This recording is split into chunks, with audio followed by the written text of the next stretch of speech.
really impressed with how well you were able to build the community before launch.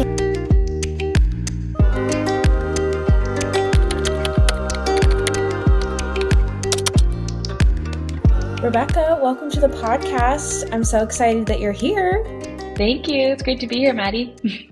So tell me a little bit about what you were doing before you started your brand. So before starting the company, Calita Intimates, I was working full-time at Shopify. So coming out of business school, I landed an internship there, and I was on the business development team, and I was really enjoying things. So I worked there for about 4 years on primarily focusing on business relationships with regards to shipping and fulfillment. So I would negotiate shipping rates with Canada Post and USPS and all those. And anyways, it involved a lot of travel, and I definitely really enjoyed the work that I did there. But like many Shopify employees, I definitely got the itch to start sort of my own thing and use the software to power my own business. So yeah. That's genius. It's also really funny because when we chatted a little bit off air, I was telling you about what my 9 to 5 was, and it's in freight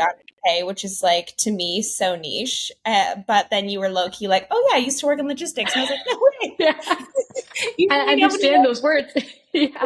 It's definitely very niche. But I learned a lot, which also then helped me with just understanding my shipping strategy with Calita, and just understanding like what goes on when you're in that stage of like a lot of brands like they struggle to go from pick, packing, and shipping their products themselves to handing that off to a third party. So just that transition I've seen, and I kind of have a sense of what that looks like. So just being able to walk through warehouses and see what that looks like when the time comes, like that definitely has helped too. So there's been a lot of great lessons from my time at Shopify that I can now apply to the business.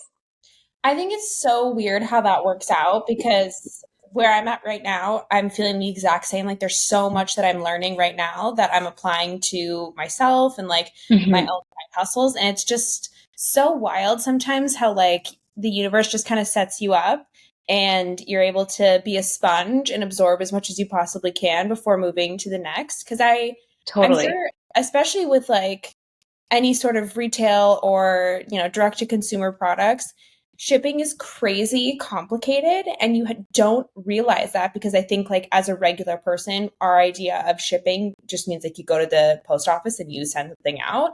But when you have scale, there's all this complicated nuance that goes into shipping, especially like if you don't know shipping rates, if you don't know what kind of like adjustments you need to be making, the fact that you can even negotiate discounts. Maybe actually like this is a good question. Maybe I'll dive in a little bit about this. Like if someone's just starting out, what are the things that they need to be looking out for and paying close attention to? So I've had some friends, unfortunately, that they started their businesses, physical product e-commerce businesses, and they didn't really know much about shipping, or they didn't really plan out their shipping strategy. And unfortunately, that was what led them to not be able, or to have to shut the business down, because it plays such a big part in your margins. So for someone starting a new business, I would think first about the size, dimensions, weight of your product, if it's a physical product, because that plays a big part into what the shipping label will cost. So for me with underwear, it's nice because they're light. They can fit in a mailer. Things are cheaper if they can go in a mailer versus a box. And they're light, small. So that's definitely something to consider.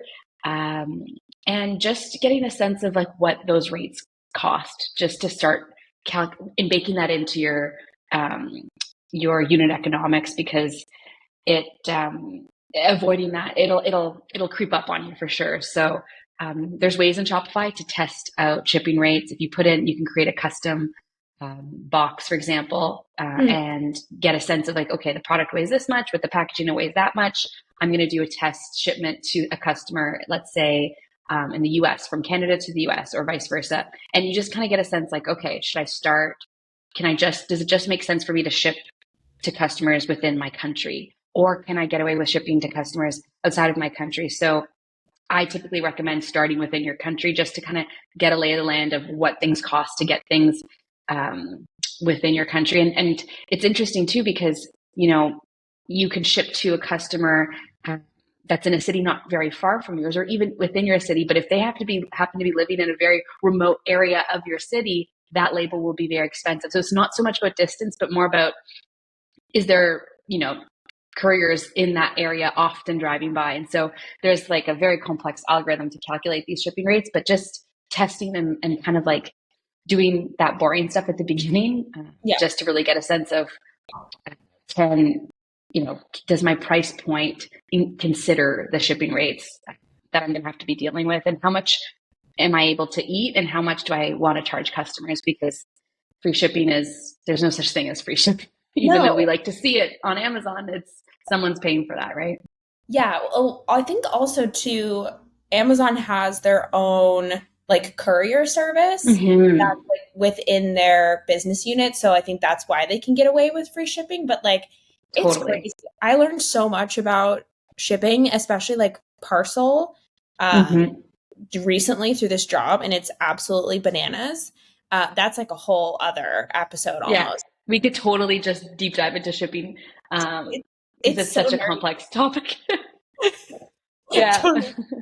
So was step one for you setting up your Shopify on that was like, so I guess I'm also curious does Shopify, is that like a plugin to your website, or is it your website?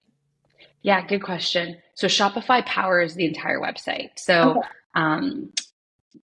essentially everything from the front end, the look of the design of your website, getting the domain, the calitaintimates.com, and then the back end piece, which has, marketing, analytics, like all the things that you would care about as an entrepreneur. Shopify has that available to you. And when I was there, they would make jokes, especially when building out new features. It's like, can your grandma understand this? Like, we need to make it so simple so that anyone and their grandma can understand how to, see an order come through and buy the label within Shopify. So it really covers everything. They have an app store where you can, let's say you wanted a really specific feature, like, from a design perspective or a very specific analytics, you can plug in an app into Shopify, and then it's kind of like the home of that carries all the apps, but also that just runs your business. So the first thing I did was I got my domain, I got set up. I had an idea of what I wanted the branding to look like, but the first year really was me just trying to build up, a bit of a social audience, like for Instagram specifically. I felt like the women I was trying to target were very much active on Instagram at the time. It was around 2019. And, the focus was really on like, let's just figure out the product, the design, how this is going to look and fit. And most importantly, the fabric of the garment, because that plays a big part in underwear and how comfortable they are. Yeah, that's actually a good segue to a question that I had. What was your like design process like? What was the intention behind it? What was the different research iterations that you went through with the fabrics and stuff like that? What did that look like?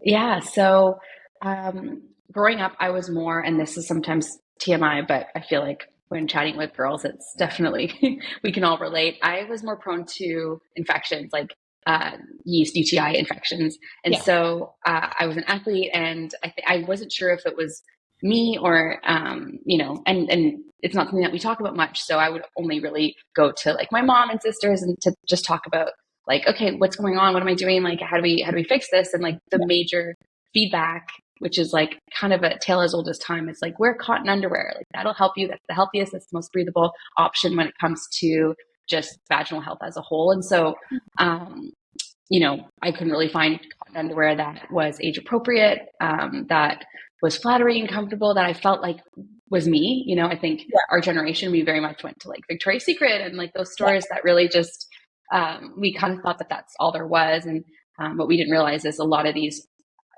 garments had, synthetic fibers that, possibly carry harmful chemicals and that trap the heat. And it's like, it's not very thoughtful. They're not thoughtful intimates, especially for young girls. And so it was like aesthetic over purpose. Exactly. And over comfort too. Like I remember being like, these aren't comfortable, like the way they're designed, it's not really, it's not the most thoughtful. And so, um, even though I was quite young at the time, it had always been in my mind, like, I'm going to start a women's underwear company when I'm, in my late 20s, early 30s. If this problem isn't solved, like, there's definitely a need here. And so, when my time at Shopify ended, it was like a very obvious kind of like, okay, this is what I'm going to do now. I've learned a lot about e-commerce. I've watched a lot of entrepreneurs succeed within our platform, and I want to be one of those. So that was kind of like the origin story.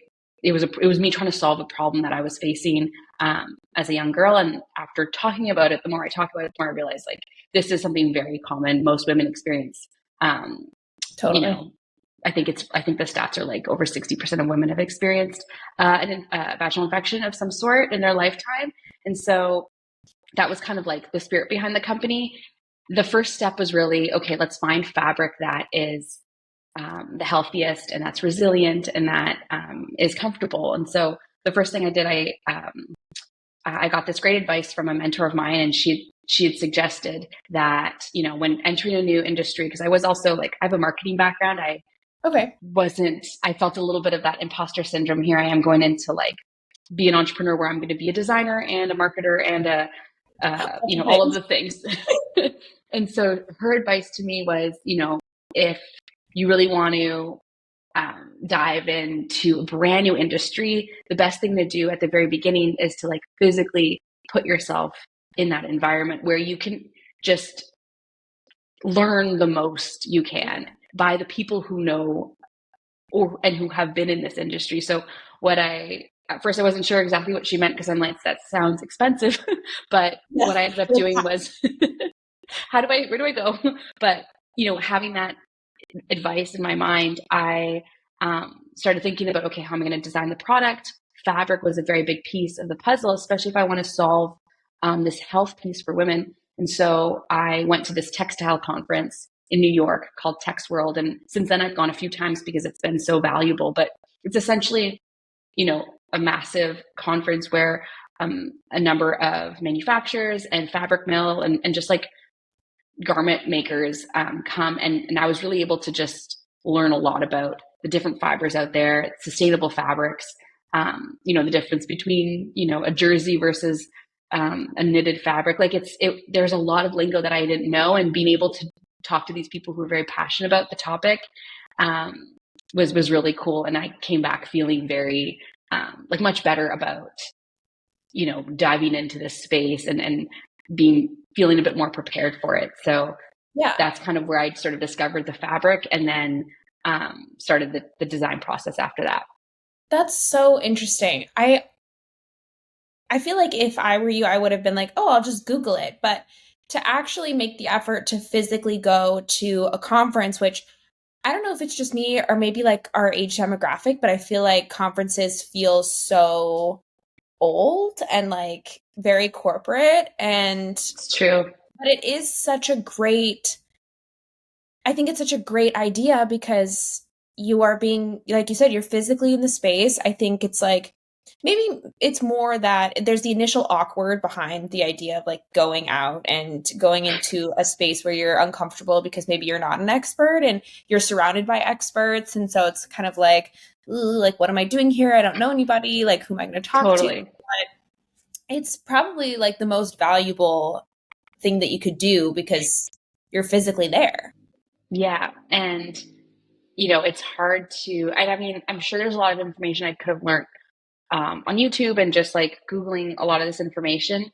But I think the piece that also was great was like, a lot of times these conferences have panels, and they weren't just talking about fabric. They were talking about fashion trends, and they were talking about trending colors. And, this is the most innovative fabric for X purpose. And so you're really seeing brands showcase what's coming. And it gave me a sense, that's when I really started realizing that like sustainable fashion is growing, and people are caring more about the fibers and the health and like the health risks in the fibers that they're wearing, especially like your intimate pieces. So it just helped me kind of paint the picture around what my mission was going to be. Okay, what resonates with me? What excites me here? Where am I drawn to? And so it was like it was such a great investment. And like I said, I've gone back a few years after that just because it's become kind of like my annual reset is just like getting a pulse on how things are going and what I should be thinking about for that year to come.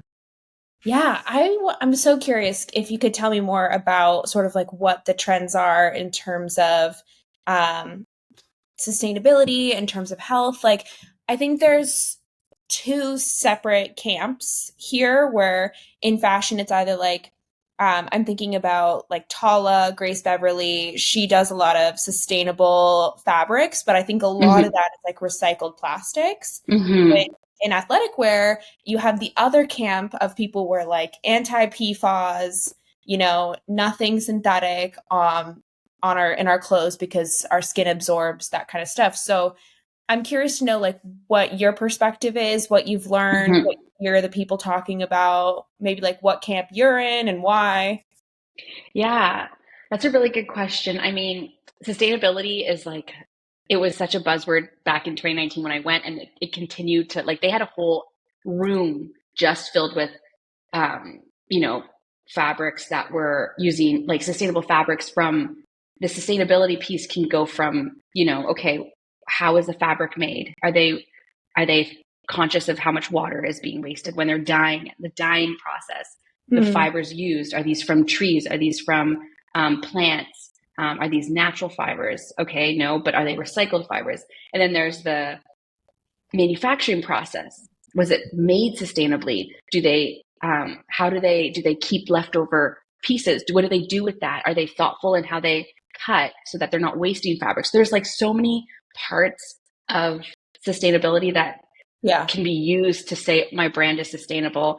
Um, and for me, I wanted to be everything to everyone. And so when I went into it, I wanted the natural fibers. I wanted, you know, they're made sustainably. I wanted them to come from a sustainable source. I wanted them to be made locally. Like, it was just, I Yeah. wanted it all. And while that is great, I highly recommend that, people choose what matters Yes. the most to them, because it gets very expensive. Like, you could have that, but it's, you know, I wanted to please everyone because I was so inspired, when really it's like, what matters to my customer? And what matters to my customer is, how clean is the fiber, and is it resilient? Like, that's really what she cares about. And so for me, it's making sure that the garment is made from natural, breathable fibers that don't carry harmful chemicals. So I've kind of had to I've had to, for the sake of the product itself, because if you check all the boxes that I named earlier, the product might suffer. Totally. With underwear, you're washing it so frequently, and so it has to last, right? And so if it's biodegradable, like, how long is that going to last? So I had to be a little bit more selective in my thought process. So that would definitely be my advice: is like, try not to be everything to everyone. Think deep down what matters to you from like a morale perspective, and what matters to your customer, and your mission, and just kind of hone in on that. Um, there's a lot of really cool recycle programs too, like with underwear. Like, underwear is not the type of thing that you can, give to a shelter if they're Yeah. after they've been used. So there's a lot of really cool businesses that repurpose fabrics to create, let's say, mattresses um, for individuals less fortunate, and things like that. So it's there's a lot of ways to uh, contribute to that, and I've been really thinking more about creating kind of like a recycle panty program where I can collaborate with a company who does dispose of them, because you're not supposed to keep your underwear for X amount of time. So but yeah, that's kind of where my head's at from a sustainability perspective. It's very inspiring to see what people are doing, and it's definitely a priority. But when it comes to putting my business hat on, you know, think about what matters to the customer. And there's certain things that are nice to have, and then there's certain things that are necessity, and like really just try to focus in on that, because you got to make money at the end of the day too, right? And having all those things, it adds up. Well, I was just gonna say, like, when you're talking about it, I was like, there's no way that you can be everything for everybody. I think that that's like a bad strategy, especially Mm-hmm. at the beginning. I think so many people are afraid to be exclusionary when it comes to their business, but that's honestly how you're going to find success. Like, the reason you're an entrepreneur is because you have a problem that you want to solve. Like, be that somebody else's problems that you've, experienced at a close level, or what I find Mhm. as one of the most successful is when it's your problem that you have. Mhm. Like, you know For who you sure. do. And at the beginning, you're trying to prove a theory, which is that this product solves X person's problem. And in order to test that theory, you have to simply like solve the problem first. I Yeah. think there's opportunity at scale, but before that, like, you really need to focus on proving that theory and testing it. And like, there's actually more harm in being overly inclusionary, because then you're like thinking about it as um trying to do your to-do list all at the same time. Yeah. Like, doing all the tasks at the same time is A, is impossible, but B, it means that the energy level and output at which you do those tasks is going to suffer as a result.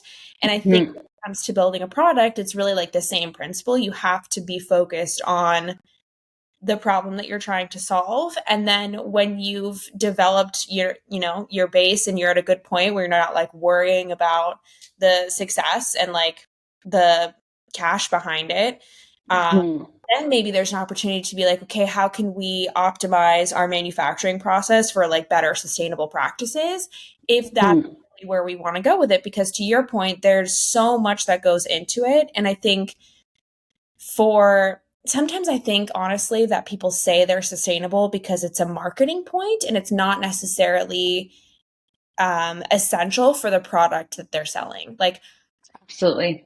I think a lot, I think about that in beauty. Like, I am here to buy a lipstick. It's a nice to have if they have sustainable practices with that, but frankly, it's not a need. I really need it to be like a nice lipstick that is Mhm. long lasting, it looks beautiful, the color is good, the formula is good. Like, that's really what you're there for first and foremost. Yeah, for sure. And it's got to check those boxes because that's the intention is Exactly. this product has to serve its purpose. And if it doesn't serve the basics of like what is a lipstick or what is underwear, then the sustainability pieces kind of are almost like irrelevant because then there's product reviews are down, customer satisfaction isn't there. And so yeah, I absolutely agree. It's something that I've had to reflect on a lot too, just because I originally wanted the products to be made in Canada. At the time I was living in Ottawa, Canada, and Mm. I wanted to, and I don't regret this decision because it's really good to be able to like meet with your manufacturer and like see the seamstresses and like really be able to work very closely with that, especially as they build out the product. But having a very expensive fabric that checks a lot of boxes, and then obviously expensive manufacturing, it adds up for sure. And so I Cheap had market. to, yeah, there's, yeah, like how am I supposed to pay myself at some Yeah. point, right? So, And but it was very good at the time. It's just, we had to make that pivot. The product, like, I didn't prioritize like who's an expert in making underwear. I prioritized who's going to, how can I get that made in Canada label? And like, that wasn't, my mind should have focused on what country makes the best underwear? Like where can I get a product that they have really great mills that make fabric incredibly, and who has the best machinery equipment, and who's ahead of the game when it comes to underwear. Like that should have been my focus versus mm, like I really want this made in Canada label. So again, yeah, just looking back, it's sometimes we overcomplicate things. I think yeah, when it could be much simpler. totally. And I'm also curious. So you thought like, or you started out with Instagram, which I think makes perfect sense, especially if Mm-hmm. that's where your target audience hangs out. How Mm-hmm. how has that been? Like, what has your experience been like with Instagram? Have you found success there? What do you think about TikTok? I want to know all the things because this is really what I Yeah. find so Oh fascinating. yeah, no, marketing is also my jam. I could talk about this for hours. Okay, great. Um, so I started off on Instagram. My idea was like, okay, before the website launches, I'm gonna have like a coming soon, join the mailing list. So I'll be Yeah. solely growing my mailing list, but like I wanted to build a community on Instagram first. So I wanted to try to be a thought leader, and I was really just putting out content around the topic of women's health, Mm. intimates, like best practices, that kind of thing. And so it kind of got the conversation going. And I think before launching, I had like maybe 1,000 followers, which I was like, this is great. Like this is, yeah. So that was, that kind of helped build, like that, that initial launch to be what I was hoping it would be. And so, that was great. And Instagram at the time, we're talking 2019, 2020, 2021, Instagram was like my main social channel. Yeah. It was great for polls because I could say, what do you guys think, this color, that color? And it was just like easy. I have a clear answer, and customers feel involved.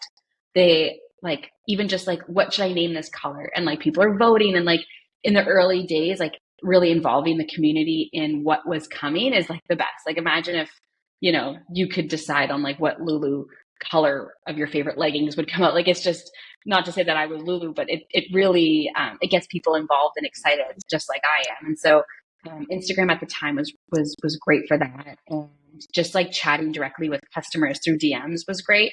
Yeah. Especially with this type of topic, because, I found myself like, and it was something that really, I think about this when I go through hard times with the business. Like a lot of women will open up to me about like things they're going through from a body perspective. Like I just had a kid, I had a C-section, I need something that's gentle. I'm healing. Or I gained weight, COVID happened.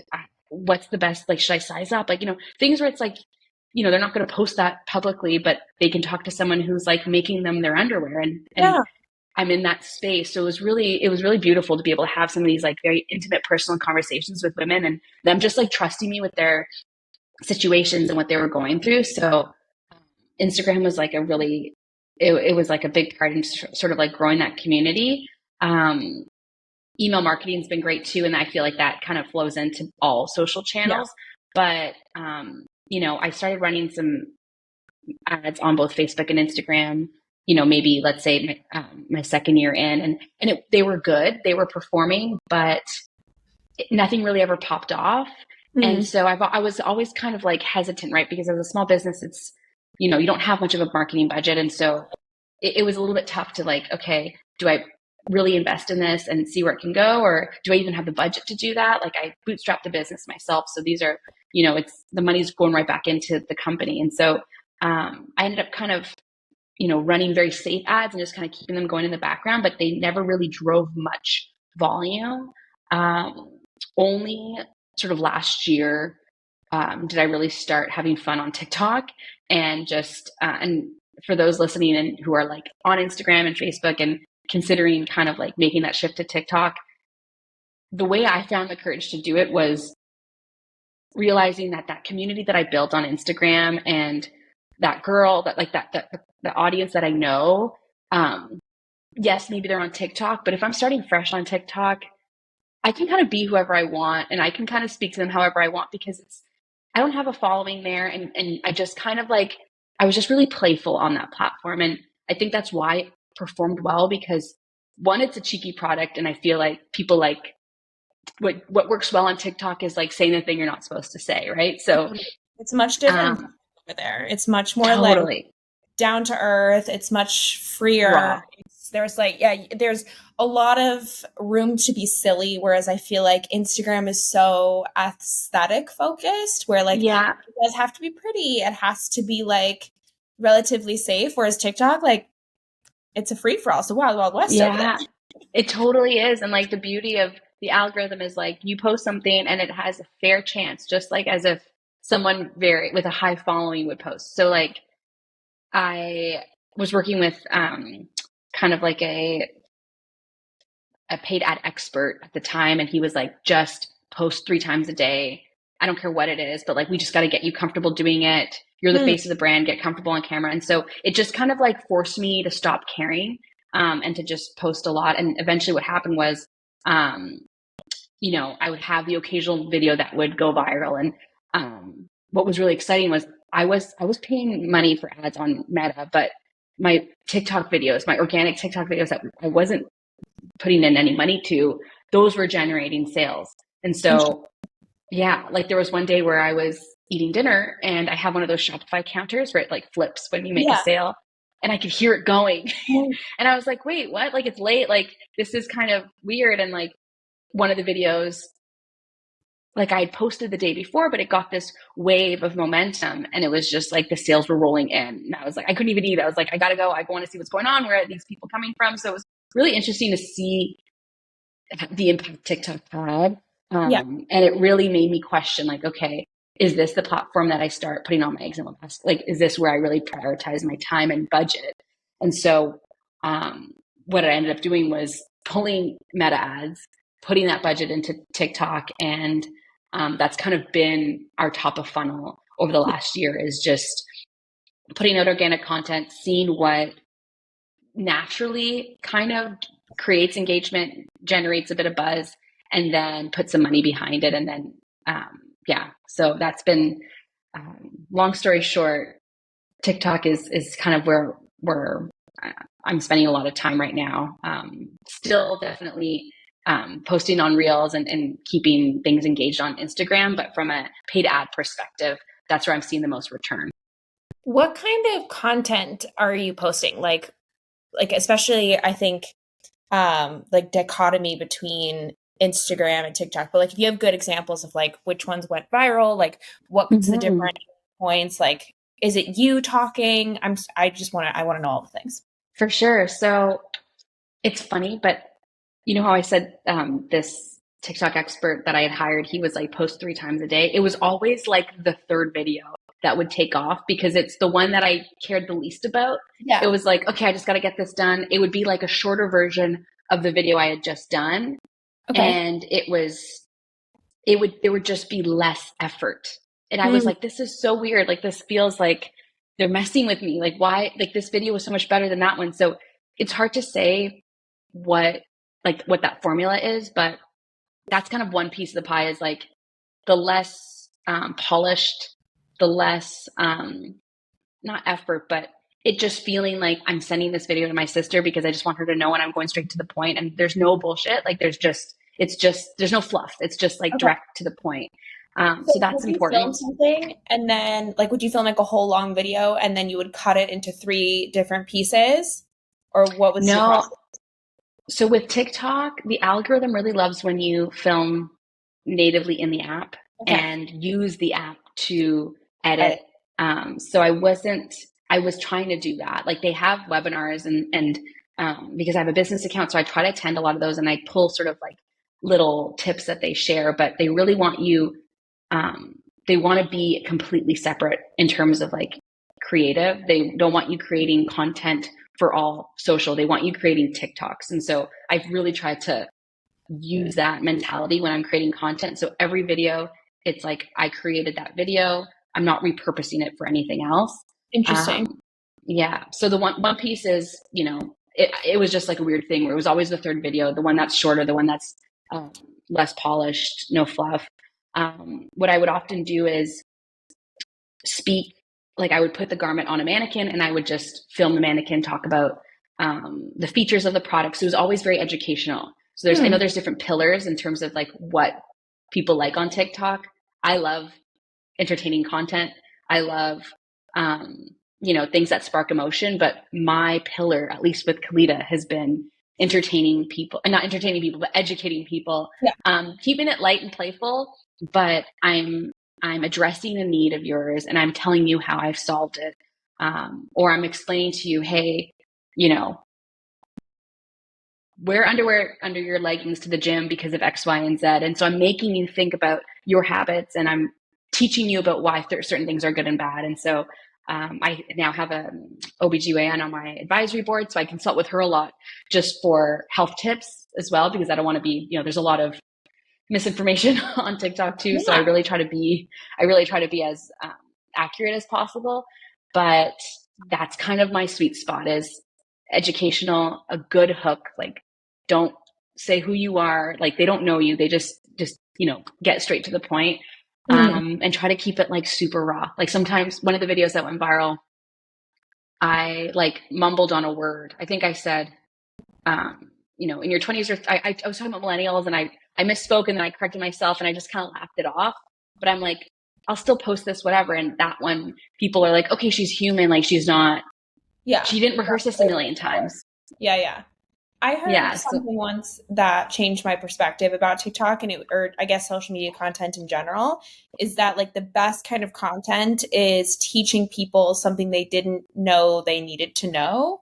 Where it's like they weren't actively, like maybe they were, but like they probably weren't actively searching for like best underwear for women's health on TikTok. mhm. Like they were scrolling through, they found it and they're like, oh, that's so useful. I didn't know that.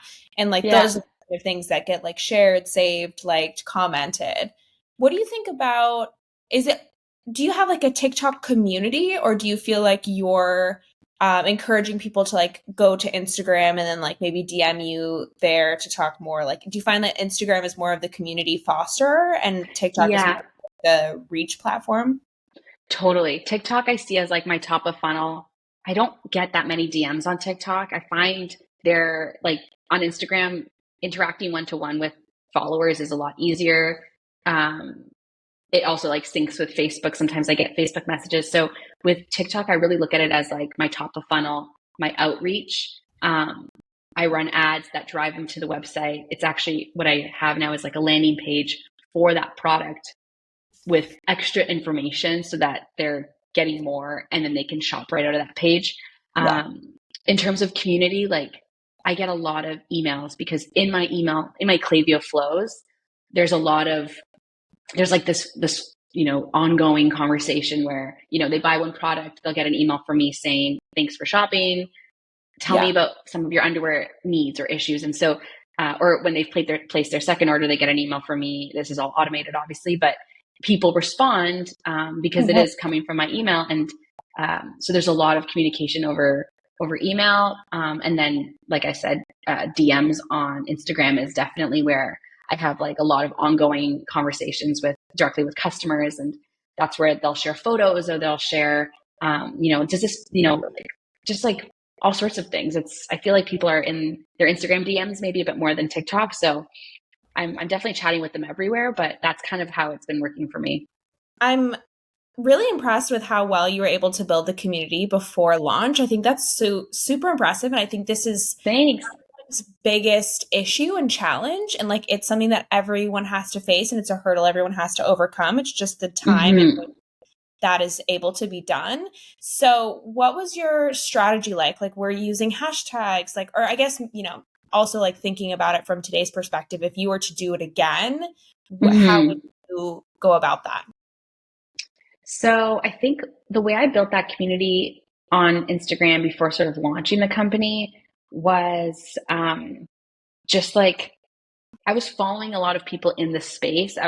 Like often if someone follows you, you're checking out the account. And I know it's Yeah. kind of like not the most practical approach, but I was really just trying to get on people's radar. So I would just like cold DM brands or influencers who are in the space and say, tell me about your favorite underwear brand. And like, I'm starting this company, and often they'd follow back, and often they'd be a conversation, and then they'd start commenting. And so like, I think it kind of organically started a bit that way. Okay. I also find with if you're looking to grow your audience, like Instagram giveaways are really great.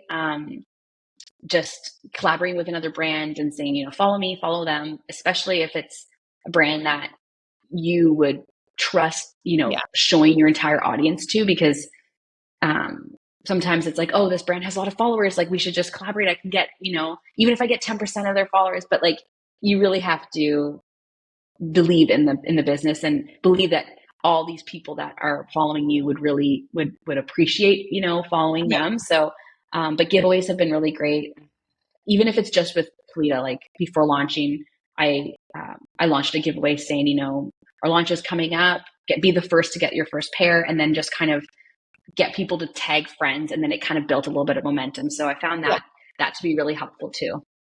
Yeah. And I think like social media is a long-term game. So while it may be intriguing to be like, oh, let's just pick this brand because they have the most followers.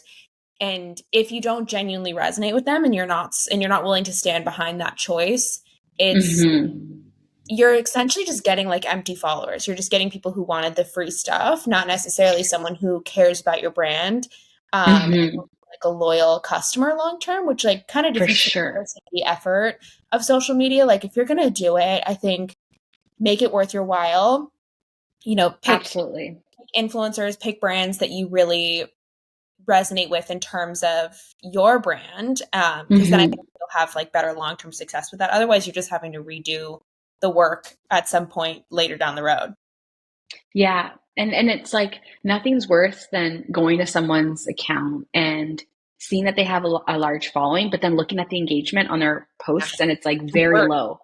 It's like, okay, I see right through this, It's Not to so say that like, my engagement's gone down on Instagram too, just I feel like everyone it has a little bit, but um you people can see right through that, right? yeah, So it's kind of a waste.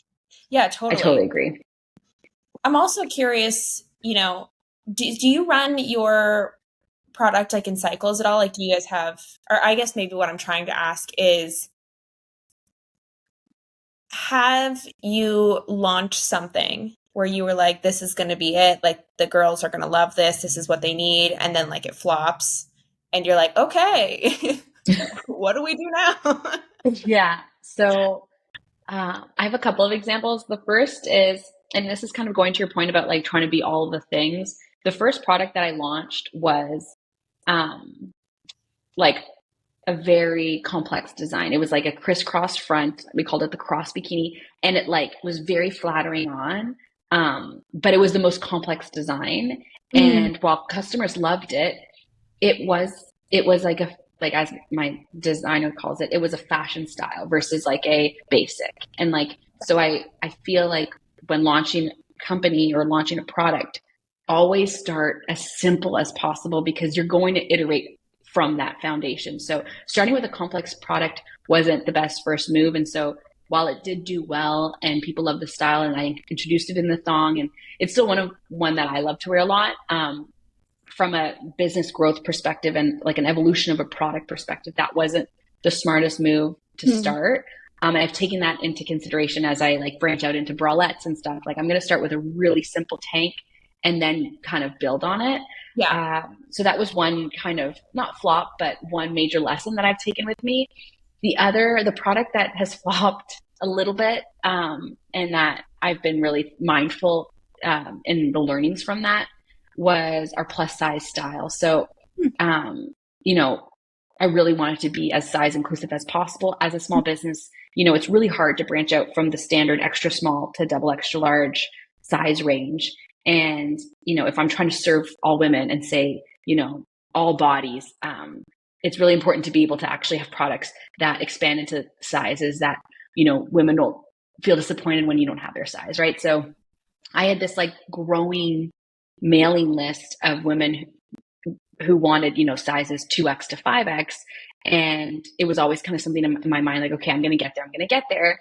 Um, and I worked really hard on this style. I took like one of the most popular styles of our current collection and expanded it into plus size. I called it the Curve Classic Bikini. And it was kind of like, okay, this is going to be the start of like a plus size collection. And while it was very much appreciated, um, behind the scenes, like I'm building a community of women buying the product and enjoying the product and buying the new styles, and I wasn't really building a community for like a plus size community. I wasn't tapping into like the curvy girl influencers, and so while that mailing list was growing, when I did launch the product, um, I didn't have that like I don't know how to explain it, but I didn't have that foundation like I did when I initially launched, and so like our garments are, I wouldn't call it a luxury product, but it's definitely a premium product. It's like $28 underwear. So someone really has to, you know, want it and need it for that to justify that cost. And so, with women who already have a hard time finding products that fit them well, like there's a little bit more friction there. And so I was tapping into a completely different customer group that I think I needed to maybe I don't know. Like, I think I probably needed to just better understand their buying habits and the issues that matter most to them. and address those issues versus like, here's a problem and we're going to expand the sizes so that you guys are taken care of, when really I think being a little bit more thoughtful in the product and addressing their pain points and their needs versus just expanding the sizes and thinking that it's going to just like be the be all end all for them. If that makes sense. 100%.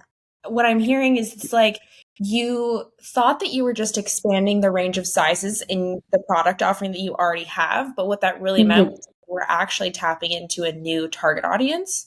Like you were Totally. your audience, you were growing your like It's a new girl. Yeah.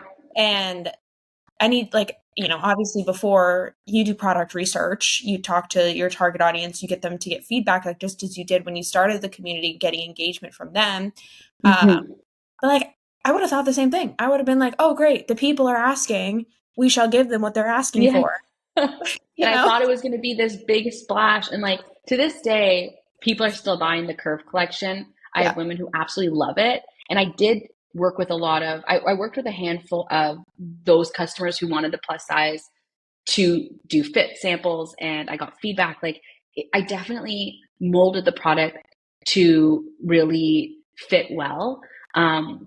I think it was more just, a combination of a few things. I'm still like trying to work through that and introduce like, other styles and incorporate different needs that weren't hit the first few times. But it's a big investment, and people are very particular about their underwear to begin with, right? So it's already a tough purchase, especially online, right? So it's a work in progress. Yeah.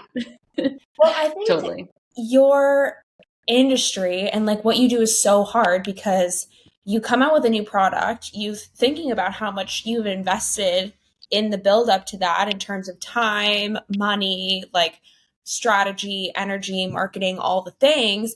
And then for it to come out, and if it doesn't necessarily perform in the way that you want it to, it's like, oh shit. And it probably, I can imagine, feels sometimes like world ending because you're like, so much money went into this, and you're like, how are we going to make quota, or like how are we going to keep this guy afloat? And like it's very, I can imagine, like quick on your feet thinking, but at the same time like being incredibly thoughtful and digging deep into the research and like the why behind every single product. That for sure. Like a really intense balancing game. Like I've never been a product girly. Like I just don't think that I would have ever had the idea to come out with a product, but I love products. And I just find like your experience as an entrepreneur in that space, dude, I can't imagine. Yeah, it's a lot. And I think the major lesson from launching a product and it just not having that momentum and that like what I was expecting it to be, the main takeaway was like, I need to be more data driven. I need to like roll up my sleeves and get into the analytics section of Shopify and like really understand what are the trends here. If people are buying, the high-waisted thong, our top seller is the high-waisted thong. People are buying the high-waisted thong, like, and that's our top seller. That's our winner product, our hero product. What does that tell me about who I'm addressing and who's loving the product? What are the sizes that are most popular? Let's find models that look like that. And just kind of like using that data to educate new products versus just listening to, the comments that are the loudest in my Instagram, just really looking at like, okay, I have all this great data. Let's actually use it and make educated decisions, versus feeling, pressured to go into certain directions. Like let the data speak, as well. So that's such a good tip, because it's like, I think as a new entrepreneur, you're getting a lot of comments of people like your DMs being like, oh, you should do this, you should do that, you should do that. And you're like, oh my God, this is great. You're like, the people are speaking. Yeah. And you're giving me free tips. Yeah, you're giving me like free product ideas. You're like, this is great. The momentum is there. This is what the people want. But they're not necessarily the same people who are actually return customers. They're not necessarily or buying the product. Who are buying and loving the products. Like maybe those girls are quiet because they're satisfied and they're like, I love my product and I don't need it. But the older I get, the more data obsessed I become. Like Ah, everything it's so to me, rewarding. yes, I like need the data. I need to understand where and why and how and who. And like, I need to have the receipts. I need to see the receipt. Yes, me too. Because in that way, when we're making decisions that involve our hard-earned money or involve Yes. our precious time, it's like I want to feel like I can back it with Yeah. something tangible, and the data is there. We just sometimes like putting my creative hat on. I'm like, oh, I'm designing. I've got my, my pins and my fabric, and then I want to just like follow that. But I'm like, wait, I'm a business girly too. I need to like really look at the numbers because it's just two very different hats, and they're both very necessary, especially in direct to Yeah. consumer products like Calita. So Yeah. It's a balancing act. Like you have to have the fun, creative design stuff, but it has to be like it's kind of like a chicken and egg, like what comes first? Like do the designs come first and then you back that up with the data? Or do you look at the data and then you're like, I think this would be a great product. Okay, I'm gonna go and like put my creative hat on and like hit the flow. totally, that's And kind of been my approach yeah, is like figure out like narrow it down with the data and then have fun with like my options. yeah. So I think yeah. that's the way to go because so much of entrepreneurialism is like testing a theory where you're like, I Hmm. have this hypothesis where I think this will do well and what I need it to do. And then you try it and you're like, okay, either that went well or it didn't go well. And then, either way, you're still analyzing the data that came from that to then inform Hmm. your next theory. And it's like, Yeah. that's what I love about entrepreneurialism is it's just like constant iteration, it's constant testing, it's constant improvement. Whereas I feel like sometimes in corporate, you can get a little bit like lackadaisical. You can be like, it doesn't matter. We have like a loyal community. Like they don't care. They're just going to they're going to get whatever we put out because it has our name on it. Yeah, And like, there's that's less at not, stake. yeah. And it's not that fun. That doesn't sound fun to me. No, no, yeah, I totally agree. I totally agree. Um, yeah, there's a lot at stake with that, with new product launches, and it's tough for sure. But I'm sure I'm sure, I mean, it's going well and best decision you ever made. For sure, for sure. Like I loved my time in the corporate world. I loved my time working at Shopify. I worked at a startup before that and made some great friends, worked with some really smart people that I still kind of interact with today. Like you always kind of connect the dots later, but it's, having the freedom as an entrepreneur has been so rewarding. And just seeing like, okay, if I'm going to go hard this month, like I'm actually going to see that in return. Which is like you are in full control of your destiny with Yeah, what you put in. So I think that's like a really special piece of it because yeah. So I'm very totally. happy with the decision.